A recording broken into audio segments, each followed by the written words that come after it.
Hey guys, this is Northville Tech. In this video, we're going to learn how to get a free credit report on TransUnion Service Center. If you don't have a TransUnion credit monitoring account, we will put our affiliate link in the description below for you to sign up. To start, open the website transunion.com, then click on Member Login. Here, you will see several sections. Click on the Login button under Service Center. Now, log in with your username and password. Once you're logged in, you will see an option for Credit Report. Click on Credit Report.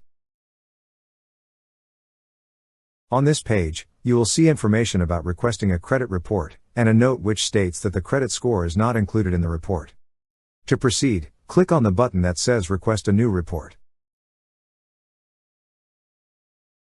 On the pop-up window, you will see an option for Continue and View Credit Report.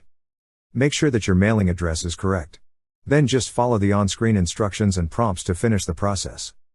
That's how you get a free credit report on TransUnion Service Center. Thank you so much guys for watching, and if you have not yet subscribed to our YouTube channel, please subscribe to our YouTube channel as we create tech videos almost every day. Also, check out our website northvilletech.com for great tech articles, and our recommended resources in the description below for various sign-up bonuses.